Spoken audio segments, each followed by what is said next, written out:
My mother had passed away, but I still carried the burden of this anger. This narrative I had been telling my entire life wasn't about me. From the moment I stepped out of that class on that day, I quite literally never felt compelled to tell the story again.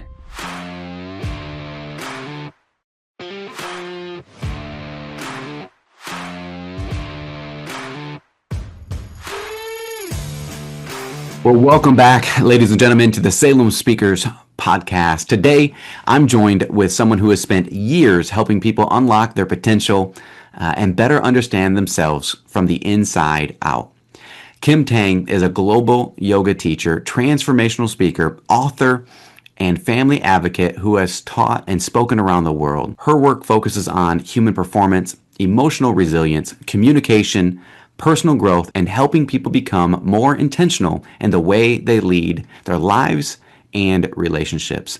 Kim, I am so excited to have you on the show today. Thank you so much for being here. Thank you for having me. What a pleasure to meet you and to sit with you in the podcast. I can't wait. Well, I'm excited myself. Before we get into what you're doing today, I'd really love to start with your story and really take us back a little bit, right? I want you to tell us a little bit about what's happened in your life to shape the person that you become today. And maybe, if you can, add on to that introduction I did a little bit to share with our listeners a little bit more about you.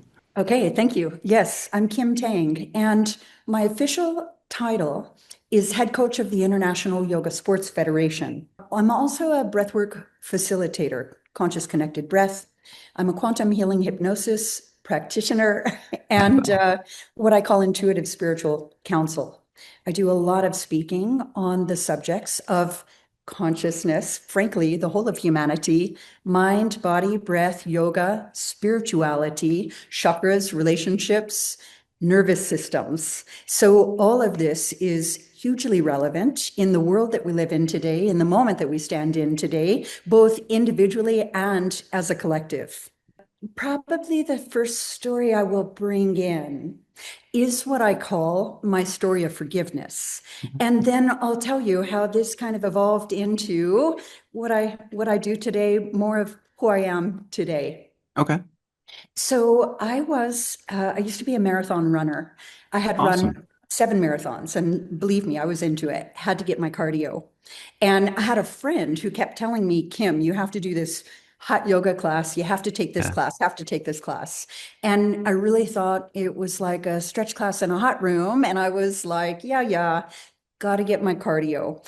A stretch class in a hot room would be good. Supple muscles are far less prone to injury, but got to get my cardio. Yeah. Well, I was at a time in my life. I grew up with a whole lot of adversity. And what that meant was that I was mad at my mother. Let's just call it what it is.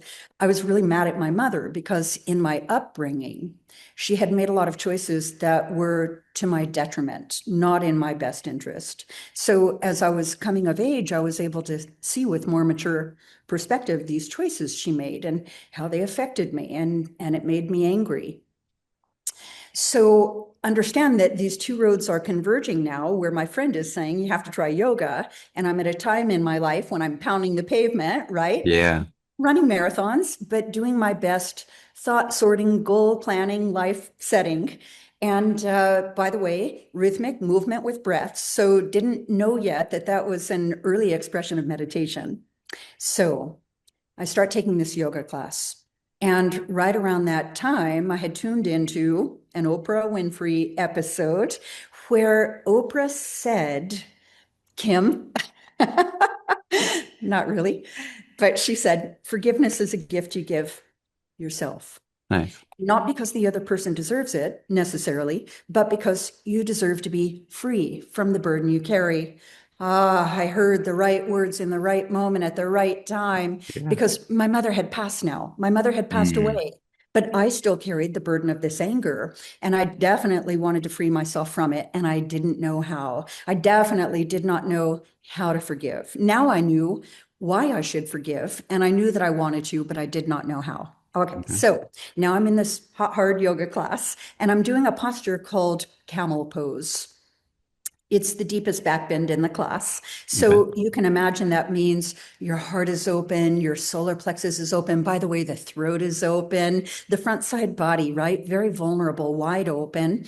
And in the moment of this posture, unexpectedly, I just started crying. Mm, I was not being demonstrative. I was not having a pity party. I was not calling attention to myself. But I also knew that this was something I had just stashed and I needed to release it. So I let myself just turn around, lie down on my back, and I kind of quietly cried for a little bit. And then I returned to the class. mm, Now, let me tell you what had happened. And let me also tell you how I knew what had happened because I had, in this moment, forgiven my mother.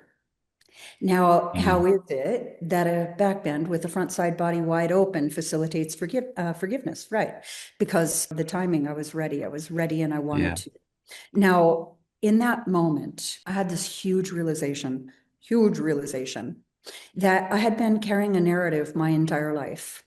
So everyone used to always say, "Oh, about me, she's so intense. She's so intense," right? And I used to think, like, what's the matter with me? No one can handle me. I'm so intense, right? Yeah. And with that intensity as my nature, combined with this narrative that I had about my mother, I used to really actually make people listen to my story. And my story started before I was even born. Now, in this moment of crying in class after a deep back bend, I had the realization that without exception, every single thing I used to say in that story had the realization that actually happened to her, not me. That was her story, not mine. Mm, Now, children are developmentally narcissistic in a good way. And what that simply means is that they think that everything that happens around them happens to them, especially with respect to that deepest relationship, your very mother, right? So in this moment, somehow, some way, I had this realization that this narrative I had been telling my entire life wasn't about me, it was hers. When I realized that that was her story that I had been telling kind of like my entire life, I suddenly realized, wow, she suffered terrifically. I realized how much she struggled in her life when I realized that that was hers, not mine. yeah. And then the natural response was that I was immediately just filled with compassion, grace, and mercy to be able to see from this perspective the life that she lived. Yeah. That was the forgiveness. Now, how do you know when you have forgiven someone who has passed away?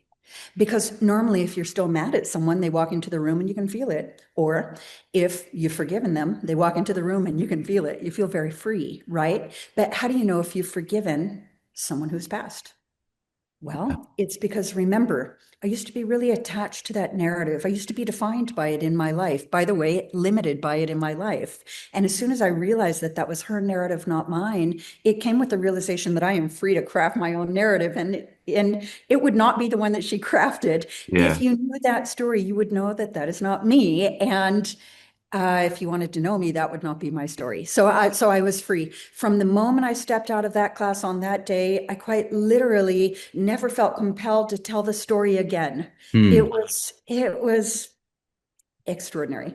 At that time, I realized there's something more to this yoga than a stretch class in a hot room. And so I started just devouring all the books I could read about not just the physical practice. Yoga is not a stretch class in a hot room. Yoga is so much more, so much more. And it really like unpacks, it like opens the door to the keys to the whole of humanity with the consciousness. And so I start to speak from these places of realizing, by the way, about nervous systems and what it means to have a nervous system that is grounded or regulated versus dysregulated, and to have little or no capacity, or the opposite, no bandwidth. Yoga's life. The body, it's a learning device for the mind, and the aspects of the mind that we cultivate on the mat, yeah. self-control, determination, patience, faith, and concentration. Those are skills that you learn on the mat, but you use in the entirety of your life. And that is what I bring to the podium. I love that. Thank you so much You're for the welcome. background and the story that brings us to where we are today. I myself love marathons. I've ran two myself, Hey. and I was actually shooting for a sub 4 hour both times, and both times I barely missed it. And so instead of trying one more time, I decided to go even more crazy, and I'm actually training for my first Ironman, where Wow. I'll swim 2.4 miles, bike 112 miles, and then run a marathon at the end. And who knows, maybe I'll get my sub 4 hour marathon then. I don't know. Yeah, I got to tell you, I get you. I get you. So we're very similar in that nature. I'm sure I'll run. I'm actually gonna sign up for another marathon in my training program, and maybe I'll get a sub 4 there. I never did get it, but we'll keep on trying and working hard because we like chasing big things. And I love yoga myself as well. I haven't done any recently, but I need to. So I love the story. I love the background that kind of brought us to where we are today. In that though, when and how did you first realize that it's your responsibility? It seems like, based off of what I've learned from you, to help others do this same thing, right? When did you first realize that helping others was going to be such a major part of your life's work, which really brings us here today? God, I love this question. Thank you. So, you've heard of this concept of nurture the seed. Okay. So before I get into that, I want to introduce some concepts. Number one of my pillars is self-cultivation leads to service. And that is because you can only give what you have. You can Yeah, only receive what you can carry, that's right. right? And you can only come from where you're at. That's I right. mean, these are the basic pillars. And so self-cultivation, I was in this time that I call creation. I owned a studio. I would get in that studio 4 or 5 hours a day in between classes, like 4 or 5 days a week. And I would just what I call nurture the seed, nurture the seed, nurture the seed, nurture the seed, nurture the seed. And then I'd post it on Facebook, and then I'd nurture the seed, nurture the seed, nurture the seed, post it on Facebook, nurture the seed, nurture the seed. But all I was focusing on was the nurturing, not even the seed. Yeah. And I did that for so many years, for so long, in not only developing some of the strongest, deepest, and most correct postures in the history of all lineages, this girl, but also understanding that what we're doing in that room has very little to do with the postures, right? Again, the body is a learning device for the mind, and the consciousness with which you conduct your practice is the same as the consciousness with which you conduct your life. So again, learn it on the mat and use it in the life. So here I am, just nurture the seed, nurture the seed, nurture the seed, share, share, share. And let's see. So there are two parts to it. One is I was so focused on nurturing the seed that I hardly even had noticed that the seed had taken roots and grown, Mm, a trunk with branches and leaves, right. and then and then the flowers, and then the flowers go to fruit, and then the fruit is literally vine ripened and sun sweetened, and it's falling off the branches, and I'm still just like nurturing the seed, nurturing the seed. That's right. And then one day I looked up and said, whoa, there's all this fruit. I need to actually share it. I have a responsibility to share this. There's more here than I need. That's right. Now, that's what I call self-cultivation leads to service. And for me, it was nurturing the seed. But I have to tell you, the more really specific answer to the question, the way that you phrased it, is that I did that for me. I did that for me. I did that for me. I did that for me. Self-cultivating, self-cultivating, self-cultivating. That does not mean in a selfish way. Yeah. Again, you can only give what you have. And I was cultivating just with enormous fortitude that I have so much to give. And then there was this shift where I felt so complete. And I knew that I had a responsibility to share everything that I had to give. Otherwise, what good is it? What is it for? Right. Aha, because if one person can do it, it's special, unique, rare, and extraordinary. But if it can be taught to the multitudes, it's simply technique. And so the way that that really started to expand and expand and expand is not only in the way of me having done these things. Right now, I'm speaking about with respect to a yoga practice, and then being actually able to share some pretty masterful technique to create what's called world champions on this stage that I am the head coach of. But additionally, what really started happening naturally, organically on its own, is that someone would get on my schedule for, say, a private session, and they Okay. wanted me to teach them a posture, say this posture called dancer, but dancer is a back bend. Hmm. And we would start talking about the life. And it would turn out that the conversation about the life, the opening of the heart, the ability to connect to your truth, come from love, feel safe to say, because the head is back, the throat chakra is wide open. The conversations started to be, it was heir apparent, they were far more important than the postures. And so then people started kind of flocking to me. They thought that they were coming to me to, example, learn a posture, a very advanced posture or not. But it turned out that the talking was far more transformational, by the way, in the session, but also for the posture, right? Yeah. Because in the body, we get these blockages and then we guard them and we shield them and we protect them. So what I teach in a way that I call is on every level of being. And that means the level of the mind, the level of feelings and emotions, the level of spirit, which for me is the greatest truth of who we are. And then, of course, the physicality, which is the reconciliation of your entirety. So it just started happening from my own experience. So you spend a lot of time talking about human potential. That seems to be one of your areas of expertise. Mhm. And so for our listeners today, what does that phrase actually mean to you? What does human potential actually mean to you? Yeah, thank you. What a natural segue. I think you really intuitively pulled that question out because it's something I had just mentioned. Yeah. Now, I want to tell you just in a personal way, because again, self-cultivation leads to service. And so each of us have a life that is our custom curated curriculum. And I love to share myself with others in the form of my life, right? I find it to be hugely beneficial. Teaching on every level of being and the agreement that I've come to for myself through the work that I've done spiritually is that what I want for myself, what I want for my partner, what I want for my adult children, what I want for everyone in my life is what I want for myself. And that is that we are fully expressed on every level of being of our most authentic truth. Now, let me unpack that a little bit. Yeah. There's this thing that I call on the level of the mind, which is the outpicturing of your consciousness. And so, for example, you say something to me, it's like a gift you're handing me. I filter it through my perception and I decide what to contribute in exchange.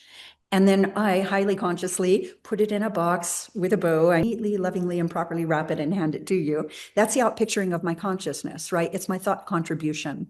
Now, on the level of feelings and emotions, obviously, our feelings and emotions are always in response to our deepest thoughts and beliefs, things we hold to be true about ourselves and about the world around us.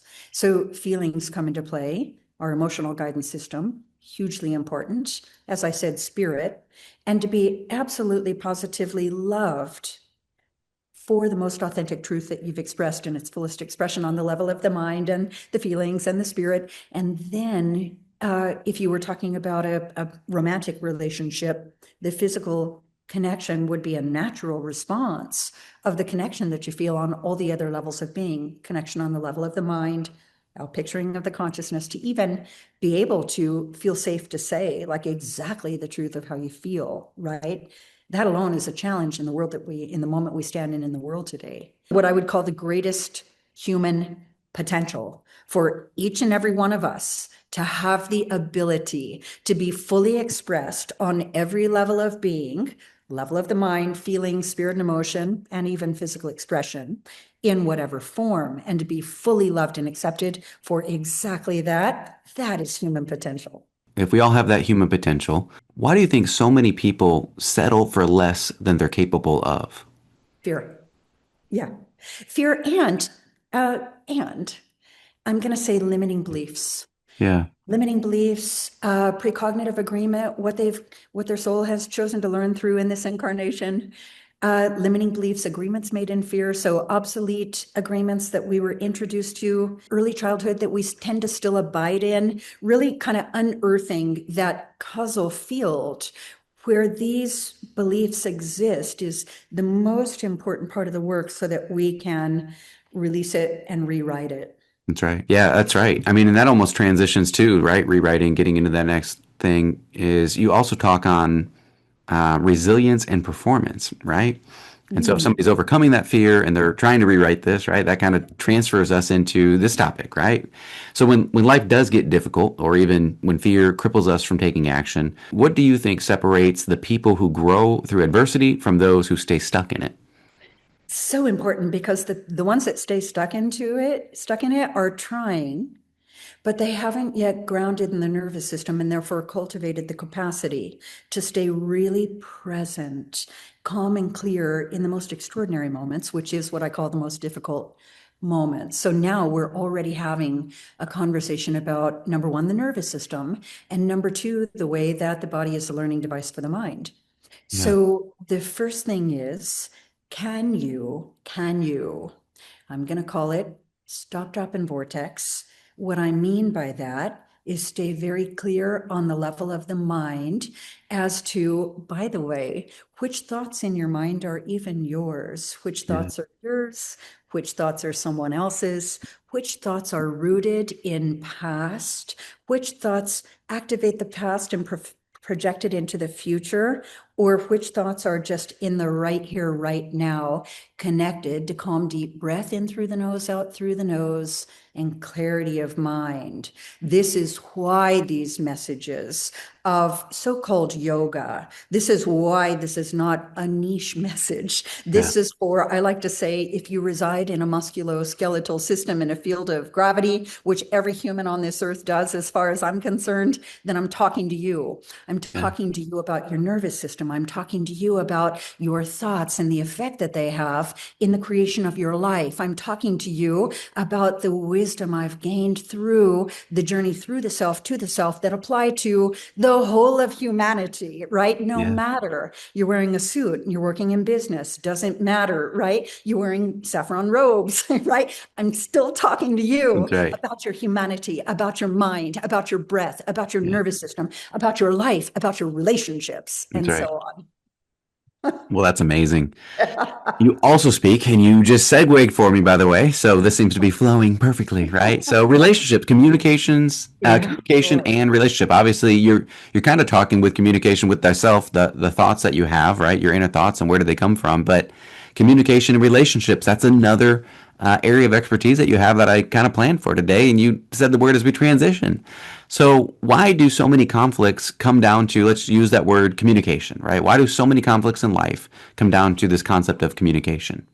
Thank you. Yeah, that answer I blurted out a minute ago, fear, Yeah, but we have to unpack that. So, and just so you know, right now we're having a chakra conversation because the chakra here is called the throat chakra, and it not only relates to speaking, but also it relates to things you can't say, don't say, won't say. It also relates to hearing, your ability to listen, and so on and so on. And this is huge, huge with just human interaction, right? yeah, So people are afraid to speak into their truth. yeah, And there are only a few things that they're afraid of. They're afraid of either actually losing something. It could be as foundational as if I say something, I might lose my job, I might lose my spouse, it might change, I might lose my stability, my security, my comfort. I might lose my good standing. It might change the way you see me. You might think less of me. We have so many reasons that we either misspeak, which we call lying, or don't speak, which is like self betrayal. When something is just not okay with you, but you can't say, don't say, won't say. And by the way, the human condition is that we mask our authenticity by the word should. SHOULD, should. So let's say, for example, in your marriage, that something is not okay with you. And yeah, even over a prolonged period of time, but you just don't say anything. And so you barter with yourself. Oh, I should just be happy. I should just be grateful. Oh, I should just not say anything, right? And in yeah, this way, we actually create a problem for ourselves. We mask our authenticity and we agree to hold ourselves in a place of unhappiness by not being able to connect to that truth, come from love, and feel safe to say. This is in all relationships. This is in a workplace. This is in a family environment. This is in friendships, everywhere you go. Now, if I may just unpack that, Yeah. connect to your truth. Remember the most authentic truth that you feel, your emotional guidance system, without you denying it or betraying it by saying, I shouldn't feel, in fact, the way that I really feel. But the come from love part is really the evidence of doing the spiritual work. And here's what I mean by that. People are so uncomfortable with honesty in general that sometimes the only way that they can speak into a truth is to let it build, let it build, let it build, and then they blurt it out, or maybe they go passive aggressive, maybe they speak way too loudly from a room away, knowing they'll be overheard. Maybe they tell someone who will tell someone. There's so many ways that we're indirect because we're uncomfortable with just being honest. Yeah. And when I say connect to your own truth, come from a lot of love, meaning as much love, self-love, love that I have for myself as the love with which I share with you. One of the most extraordinary truths, which is going to be very, very difficult for you to hear. But I say it with so much self-respect and so much respect for you, so much self-love and so much love for you that I have to tell you in the craziest way, my experience in my real life Yeah. is that no matter what truth you're telling, if you are able to connect to your truth, come from love, and care as much about how you feel as you care about the one with whom you're sharing the most extraordinary truth, they'll be thanking you.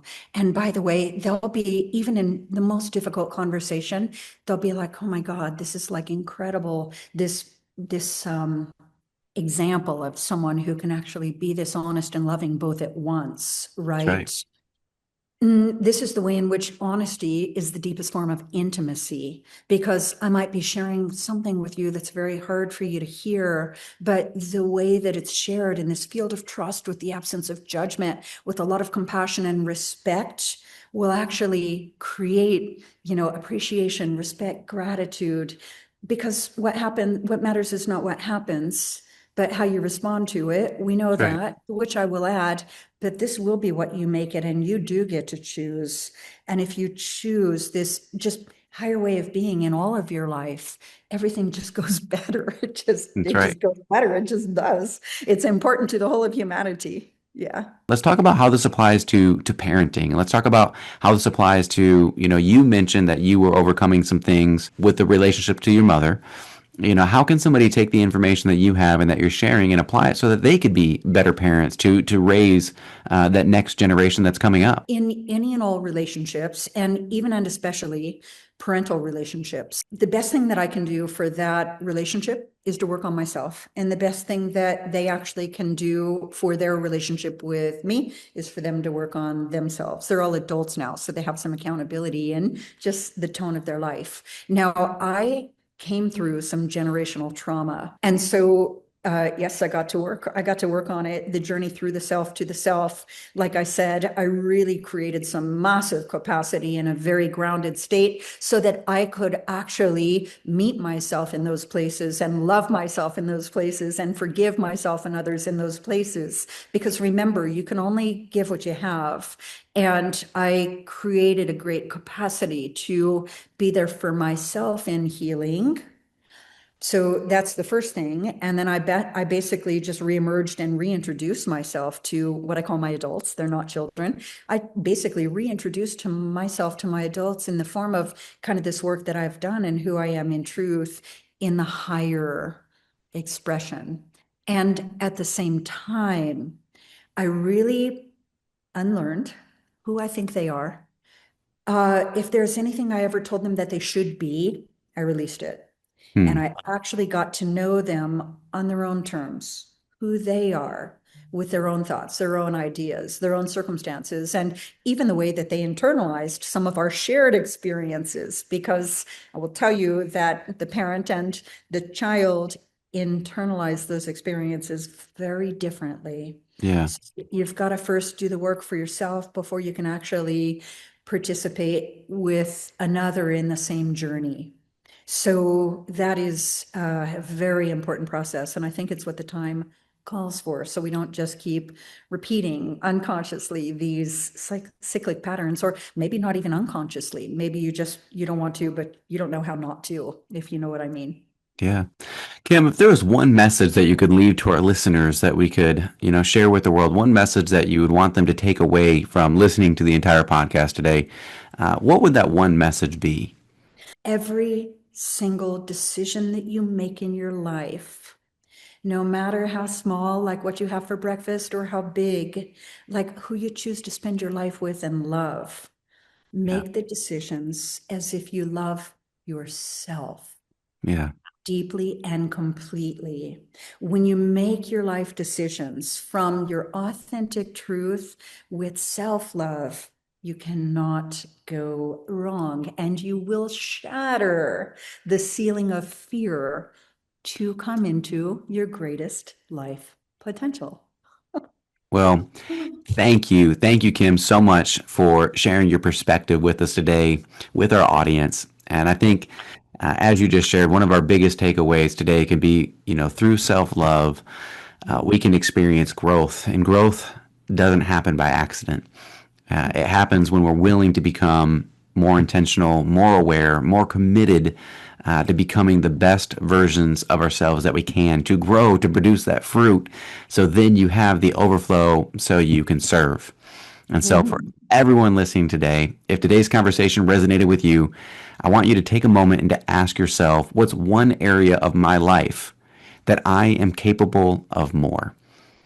Then I want you to take that action and awareness and do something with it. So, Kim, if somebody wanted to connect with you, where is the best place for them to find you, or how would they go about connecting with you directly? Thank you. All roads lead to Kim Tang Yoga. So kimtangyoga.com, Kim Tang Yoga on Instagram, Kim Tang, it might be Kim Tang Official on YouTube, but it's an unmistakable transformational channel. Lots of talks on there. Facebook, Kim Tang or Kim Tang Yoga. So I'm easy to find. It's hard not to find me if you know my name. So, Kim Tang it is. If you just start to Google search Kim Tang, you will find her. Kim, I've had such a wonderful time with you joining us on the podcast today. Thank you for your time. Thank you for taking time out of your day to deliver so much value for our listeners. I know this is going to impact and change the world for somebody. Thank you, everyone, for joining us for another episode of the Salem Speaker Podcast. We will see you on the next one.